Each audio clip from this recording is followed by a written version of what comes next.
intéressant. Donc, notre roche noire, notre roche blanche, là, donc des marneaux calcaires. Et puis, on a ces roches très sombres ici, qui sont même assez scoriacées par endroits. Et donc, ça, c'est des basaltes. Et donc, le sol, là, il va provenir du changement, de la transformation de ces deux roches, de la roche blanche et de cette roche noire. Et ça va nous donner naissance à cet horizon-là. Donc là, on en a deux, on ne le voit pas sur le film parce qu'on le voit mieux ici. On a deux horizons, un horizon qui est très très sombre, qui est riche en matière organique.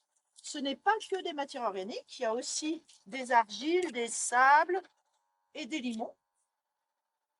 En association avec les vers de terre et avec la vie du sol, ici ça a l'air de bien fonctionner, eh bien on va avoir des agrégats qui vont se former. Alors les agrégats, si vous allez le voir sur, c'est ces petites boules là qu'on trouve qui peuvent être plus grossières.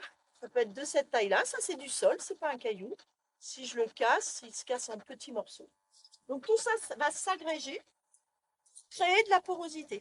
Et c'est dans cette porosité que les bactéries, les champignons vont vivre, vont transformer les matières organiques, vont accéder aux matières minérales.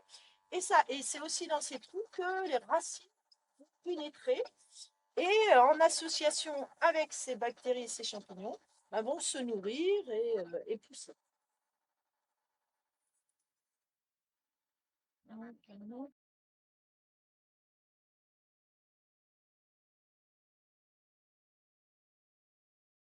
Quand on écrit les profils, on va faire des dessins. Alors, on n'est pas forcément des dessinateurs professionnels, mais l'idée, c'est de faire un schéma.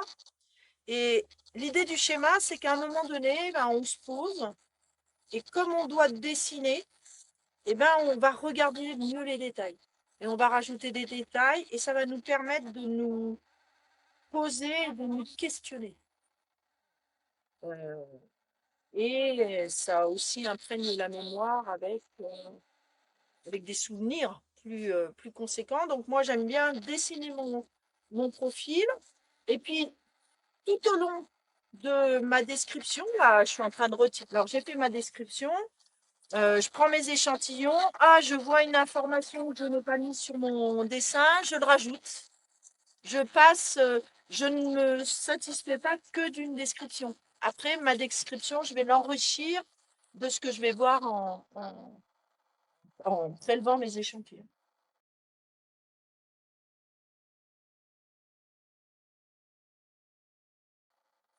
Alors, je vais aussi sur le terrain faire la texture. La texture du sol, en fait, c'est un paramètre qui permet de caractériser la plasticité de l'échantillon et qui donne une indication sur sa classe texturale. C'est-à-dire, est-ce qu'on a beaucoup d'argile? Est-ce qu'on a plutôt des limons? Ou est-ce qu'on a plutôt des sables? Alors, pour faire ça, on prend un échantillon, on va retirer les éléments grossiers, donc les cailloux, voilà, de notre échantillon. On va l'humecter. Bon, d'habitude, on n'a pas de faux. On va l'humecter. Et puis, on va le travailler. Comme de la pâte à modeler, comme du. Et puis, voilà. Là, vous entendez. Je ne sais pas si vous entendez bien. Mais ça fait splaf, splaf, splaf. Donc ça indique qu'on a des argiles. Et puis, quand je lisse, alors quand je lisse, c'est pas tout à fait brillant. Donc ça veut dire que j'ai aussi des limons. Et puis, je vais regarder. Alors, je fais plusieurs expériences. Je regarde si je peux faire un boudin. Je regarde si je peux faire un fer à cheval. Je regarde si je peux faire un anneau. Voilà. Et puis, je lisse mon échantillon. Et là, il est entre les deux. Il est limoneux-argileux, argileux. Voilà. Seule l'analyse granulométrique en laboratoire me permettra de confirmer mon observation.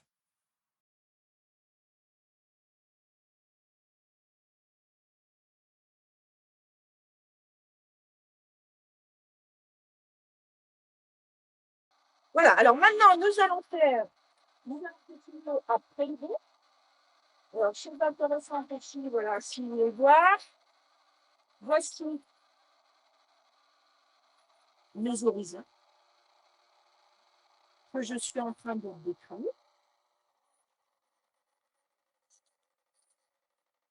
Quand on étudie les sols, on va aussi s'intéresser à l'odeur, et à la couleur. Vous voyez, là, il y a des couleurs qui sont un peu bleues, bleutées. Alors, ça peut être la couleur naturelle de la roche, mais, alors là, on a une racine, mais ça peut être aussi dû à des problèmes d'anoxie, c'est-à-dire de manque d'oxygène. Et si on sent cet échantillon, ben, on va s'apercevoir que ça sent un peu le soufre. Donc, ça nous indique que là, on a de l'hydromorphie qui est due. Hein, donc, on a de l'eau qui sature cet échantillon et que les racines sont un peu noyées dans cette eau. Euh, Ça nous indique, alors on le voit bien là, c'est de temps en temps, ces milieux sont saturés en eau. Et là, c'est le cas en fait. Hein. Il a plu un petit peu lundi. Et entre mais cette pluie, ben, petit à petit, elle remplit notre sens en venant de l'eau. On a la circulation verticale de l'eau qui s'infiltre et ensuite va jusqu'au marneau calcaire, sature ces marneaux calcaires, les altère, parce qu'ils sont beaucoup moins durs que ce qu'on pourrait penser. Et puis, ben, quand il fait sec, tout ça se retire. Ça veut dire aussi que ce milieu marron calcaire, il va stocker un peu d'air pour nos plantes. Et ça va être intéressant de savoir s'il est capable de stocker beaucoup ou pas beaucoup. On va prélever ces échantillons.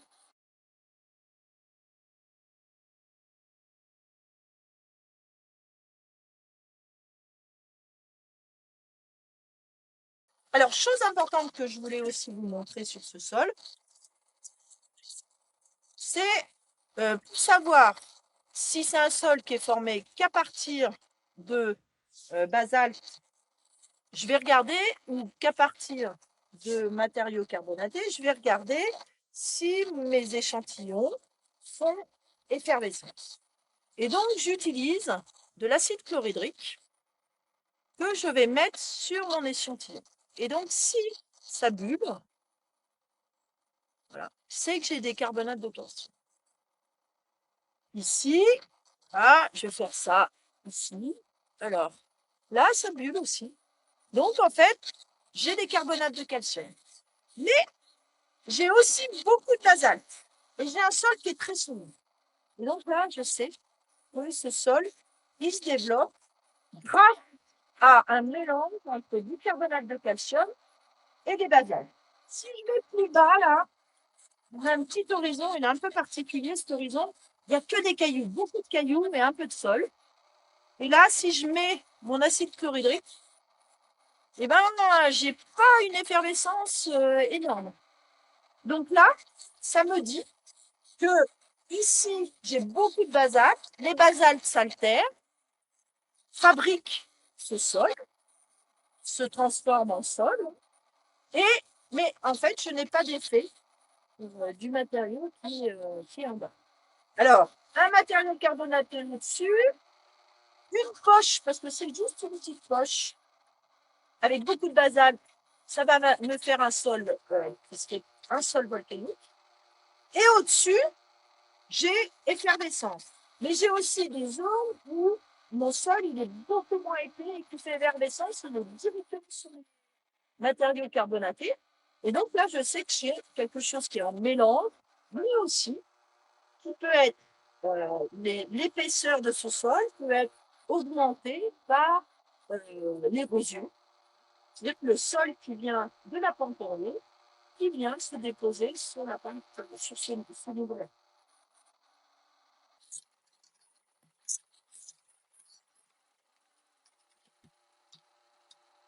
Alors, d'où viennent les basaltes qu'on a dans cette fosse? Eh bien, elles viennent d'une coulée de lave qui est en inversion de relief juste au-dessus de nous. Vous voyez, hein, il y a du caillou. Hein. Et puis il y a du caillou. Il ne veut pas se retirer. Non. Voilà. Ça pourrait être intéressant de le casser.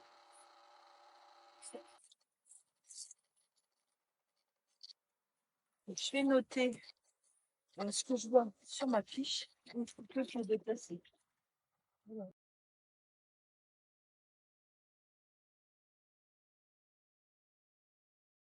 Maintenant, eh ben, on prélève les échantillons pour les envoyer au laboratoire. Donc, premier type d'échantillon qu'on prélève, c'est de la terre pour connaître la composition chimique et granulométrique de nos sols. Le deuxième échantillon qu'on prélève, là, c'est ce que je suis en train de faire. C'est pour avoir une idée de la porosité de notre sol. Est-ce qu'on a beaucoup de trous dans notre sol ou est-ce qu'on n'en a pas beaucoup? Donc, ce qu'on fait, c'est qu'on a un cylindre de volume défini, voilà, que l'on va enfoncer doucement dans le sol. Et donc, on va faire sécher cet échantillon en étude et on aura le poids de sol pour un volume donné. Ça va nous indiquer en fait la porosité totale de notre sol. Et on le fait pour tous les horizons. Donc, c'est ce que je suis en train de faire là. Ici, c'est un peu compliqué parce que c'est une fosse où il y a beaucoup de basalte en surface. Basalte qui proviennent de la foulée de coraux au-dessus qui se délite et petit à petit, en se délitant, les éléments colluvieux. Alors, sur la fosse, on voit des niveaux blancs. Ces niveaux blancs correspondent à la roche. Donc, nous avons la roche, c'est blanc, c'est des marneaux calcaires, c'est une roche carbonatée. Et donc, on a deux types de roches qui se mélangent ici. C'est l'originalité des sols de Coran et d'autres sols du secteur. C'est qu'on va avoir mélangé ces produits blancs, très riches en carbonate de calcium, avec les basaltes. Et tout ça va faire un sol spécifique. Voilà. Là, je suis sur l'horizon de la roche-mère altérée, mes marneaux calcaires bien blancs. J'ai positionné mon cylindre. Ce cylindre, je vais l'utiliser pour deux choses. Un, mesurer la rétention en eau. Et deux, mesurer la densité apparente, donc la quantité de trous qui se trouvent dans mon sol. Je prends un marteau c'est les gens qui font les carrelages, de carreleur. Il est un peu mou. Et ça me permet d'éviter qu'il y ait trop de coups sur mon cylindre. Et je descends. Voilà, j'enfonce. J'ai enfoncé les bords un peu plus que l'échantillon que je voulais, parce qu'en fait, quand on tape, ça déstructure un petit peu la surface. Et donc là, je vais venir couper mon échantillon au bord. Voilà. Donc là, très bien. Je vais avoir mon échantillon. Hop. Là, j'ai une petite racine. Elle ne m'intéresse pas. Et puis ensuite, eh ben, je dégage. Hop. En même temps que je dégage, je mets mon échantillon. Je récupère l'échantillon que je veux analyser. Donc, nous avons nos sacs à échantillons qui doivent être là. Voilà. Donc, on a fait des sacs à échantillons qu'on va envoyer à l'analyse. Donc, ça, c'est la fosse 2 de Coran. Et c'est l'horizon 3. Là, ça sent les zones vertes associées aux racines. On sent du soufre, on sent des problèmes d'anoxie, donc de manque d'oxygène.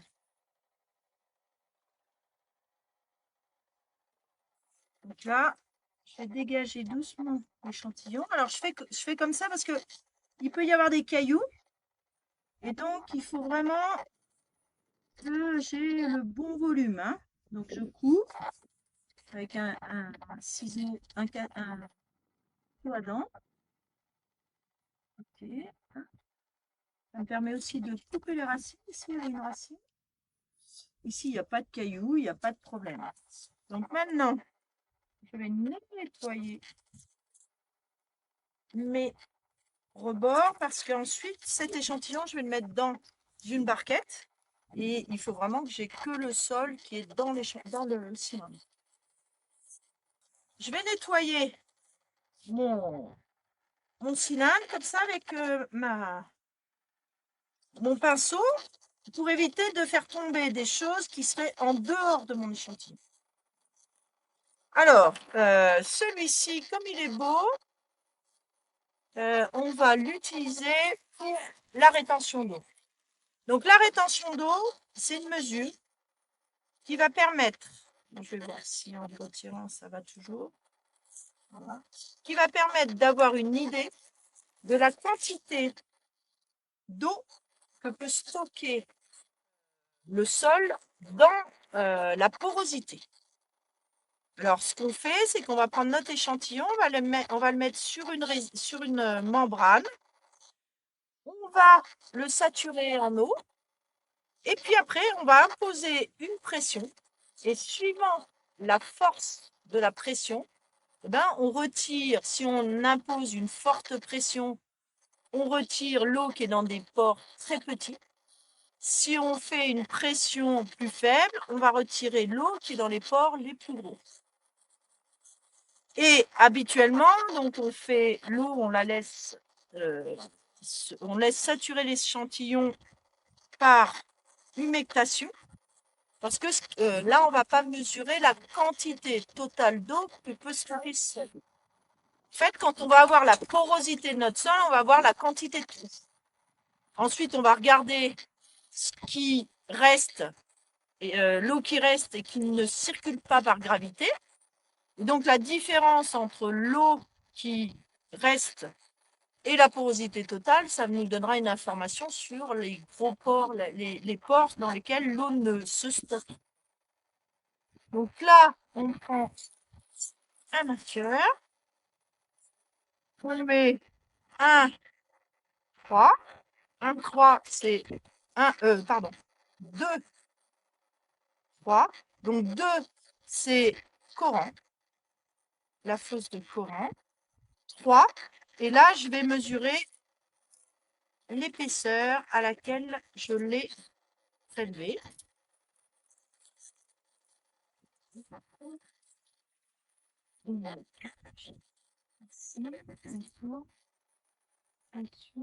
80 cm.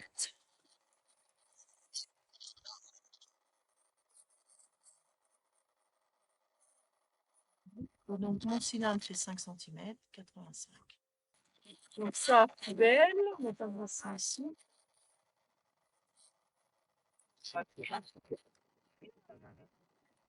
Ici, j'ai mon échantillon. Je mets une petite barquette.